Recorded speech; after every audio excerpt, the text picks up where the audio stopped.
The latest Fortnite update turns the game on its head, and if you've been keeping up with the Marvel stuff in Fortnite, you already know Spidey basically lives in this game at this point. But it looks like he's about to swing back in with something fresh. According to leaks, more Spider-Man content is coming this season. And so far, the confirmed part is the web shooter returning to Power Hours, which honestly is already a W on its own, because those things were so much fun last time. But the bigger deal is what's rumored to come with it. A brand new day collab is officially coming next month, and that's the part I'm hyped about, because this isn't just another recolor of a suit we've already got 6 times over. Brand New Day is the new movie hitting theaters July 31st, and it's got Spidey wearing a brand new suit based on some classic comic designs. This is the version I really want in the game, because it's rocking brighter red and blue tones with a bigger spider symbol slapped across the chest. So it's that clean comic accurate look, instead of the high-tech Stark stuff we usually get. If Epic actually nails this one, it'd easily stand out from the older Spideys in the locker. And the cherry on top is the rest of the cast this movie's packing, because there are a bunch of characters that have never gotten skins. Villains like Boomerang and Scorpion still don't have one, and there's a ton of demand for the Punisher since John Bernthal's Frank Castle has never made it into Fortnite either. So if this collab goes big, we could be looking at way more than just the suit. Nothing's locked in stone past the gloves yet, so take the rest as leaks for now. But with the movie dropping at the end of July, the timing lines up perfectly, and I'd bet we hear something official real soon. And of course, the most important part of the update is the story, which right now runs through the Visitor, who is Gino. In this update, he could be spotted in the loading screen they added for week 3 of the story, and we can see him holding the Foundation's helmet while fist bumping the other 2 members of the Seven.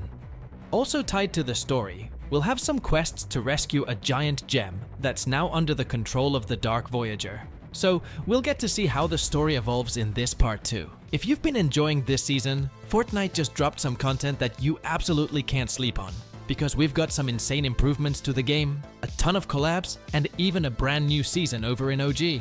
But let's kick things off with the stars of the season, the Sprites. 5 of them were already officially announced by Fortnite. One was the fish stick, which was the easiest to get since it even pops up in regular chests a lot, and the buff it gives you is increased swim speed. And not just that, it also boosts your normal movement. At level 1 you'll get 25% faster swimming and 10% faster movement, and maxed out it'll hit 200% swim speed and 50% faster movement. As for the Aura one, we get a jump rock that we'll see later on once you deal damage to an enemy. At level 1, you'll need to hit them for 175 damage, and at level 5, you'll only need 75. The boss one bumps up your max health and shield. Each level up gives you 5 of each, and when you hit max level, you'll have 125 shield and 125 health. Then the Reaper one marks whoever shoots you. At level 1, it marks them for 3 seconds, and at max level, it'll mark them for 5. And lastly, the Striker gives you a speed boost when you jump, and that effect lasts 6 seconds at level 1 and 10 seconds at max level. This sprite is actually the weirdest one to unlock since you've got to score a goal on the new soccer field, which we already had one of before, but now we've got this upgraded version.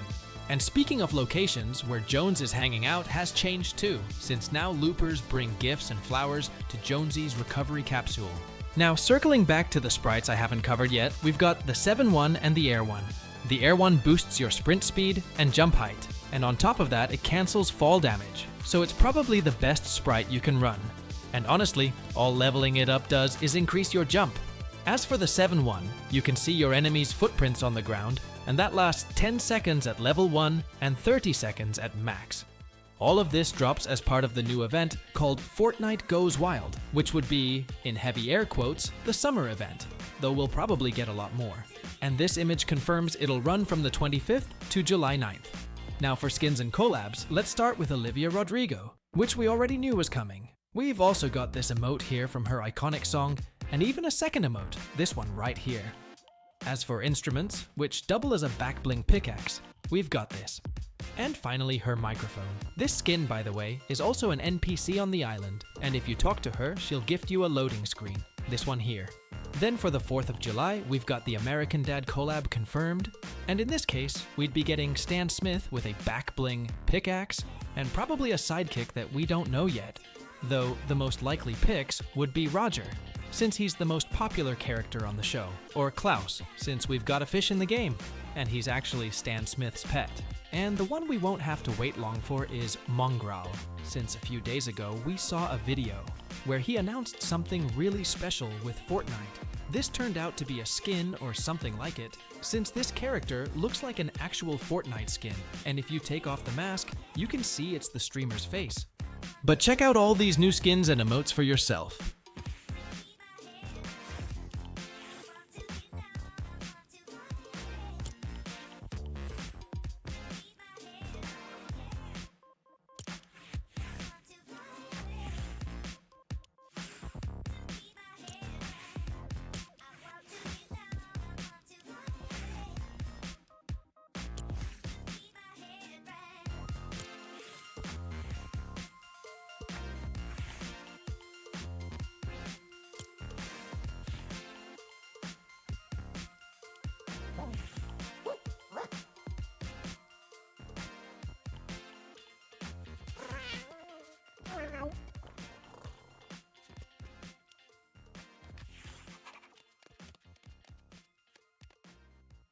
Collabs and gameplay stuff are always cool for sure, and they refresh the whole game.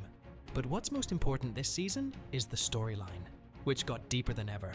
Throughout Fortnite's history, we've faced hundreds of villains, but there's one that stands out the most, Geno. Let's start with his personality and his goals, because that's key to understanding what's going on in the game right now. See, Geno is a scientist who's obsessed with perfection.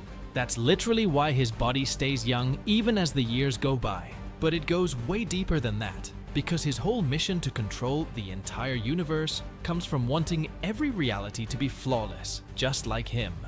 Over the years, this obsession leads him to discover Zero Point, this insane source of energy that he manages to control through his organization, the Imagined Order, whose whole job is turning the island where Zero Point sits into a battle loop. Every so often, hundreds of people drop into it, and only one can survive, the strongest, the one closest to perfection, the one who's earned a spot in the perfect world Geno dreams of building. But this whole setup creates a lot of problems, because the people fighting on that island have zero freedom, and on top of that, they lose all their memories the second they enter. So eventually, a group bands together to fight back against the Imagined Order, and they're the Seven, Geno's biggest threat. For a while, the big bad manages to keep them away from his plans, until one day, Jones, who at the time was working for the Imagined Order, decides to betray his crew and call in the Foundation, the leader of the Seven. I know you have no reason to trust me, but... Oh no. Hang on! Let's talk! Let's talk!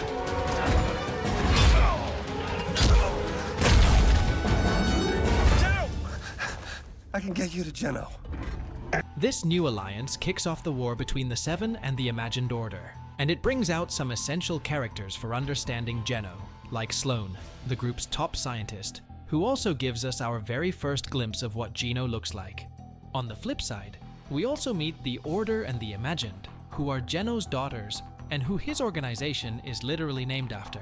They were genetically engineered to be perfect from birth, but that didn't pan out the way he wanted. And over time, the two sisters end up joining the Seven to stop their own dad. We see this play out in the Marvel comics, which wrap up on a page that reveals Geno has already regenerated. And here's a big detail. Dr. Doom works for Geno in those comics. I'm pointing that out because, more than likely, the vast majority of villains we've seen in Fortnite have worked or are still working in the shadows for him.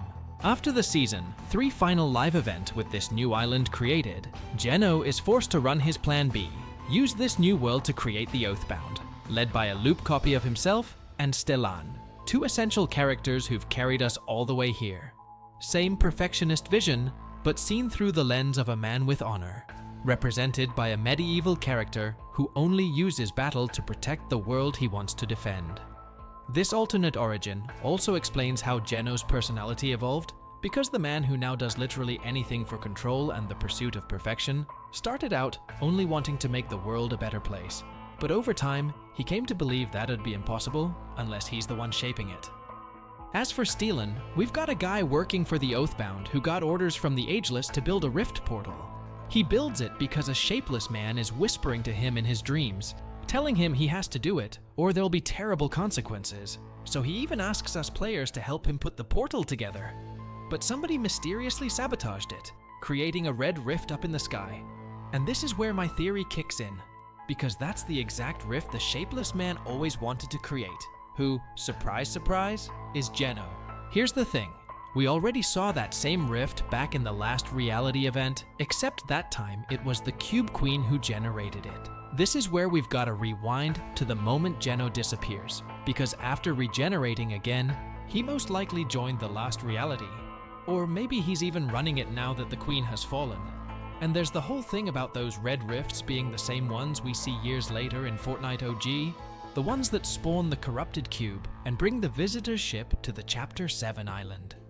It also makes it crystal clear that the Dark Voyager and all his golden cubes are just Geno's lackeys. To me, everything is under his control, and the story they tell us in Chapter 4 makes a whole lot more sense once you factor that in. Going in order, first we head to the main reality, starting with Chapter 5. Since 0 Point didn't actually disappear, it exploded during the Big Bang, and now its fragments are scattered across the different realities. That's when Geno tells his copy to explore the realities and track down the fragments, which is where his new version comes from. But the copy finds something even better, a reality almost identical to the game's original first island, which means Geno can pick his impersonate The Visitor mission right back up. In this universe, he also meets the Voyager from Season 3, who'd later become the Dark Voyager. The question here is whether Geno gives him the cube powers, or whether this character was already part of the last reality. But I'm leaning toward the first theory, since that also explains why Lynx is still working with Geno and now rolls with the Voyager. While Geno is off running his adventure on the OG island, basically rerunning the events of Chapter 1, the first fragment shows up in Reality 783 and falls into the hands of the Dark Presence. If he wants a fight, he's got one.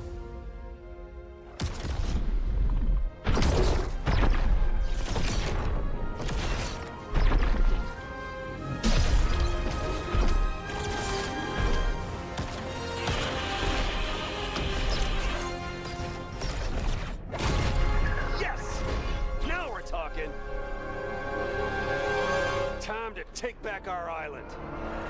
After the big battle against that monster, it ends up on the Chapter 7 island. In no time, the Voyager takes control of the first 0 Point shard, while the Seven try to get the band back together to stop him. And that's when Jones and the Order make a mistake. They put out a call to the entire team, because this is the precise moment when Geno's plan finally goes off without a hitch. He shows up from his rocket in Reality OG and joins the team to take it down from the inside, all while making the Seven believe he's helping them fight the Voyager. To top it off, he always advised Jones and the Order not to attack the Dark Voyager, claiming he was way too powerful and that he himself had spent years chasing the guy across the different universes and never caught him. That way, the Voyager got even more time to gather up all the fragments, and that's also when he teams up with the Ice King. And now we arrive at the Shattered event, where we watch this king fight the Foundation, while Geno and the Voyager just keep buying more time to finish their plan. This is when Jones realizes the Visitor was Geno all along, and that the story was about to change. They've reformed the 0 Point. Yes. The mission has failed. Our enemies were one step ahead of us the whole time. How is this possible? Incoming!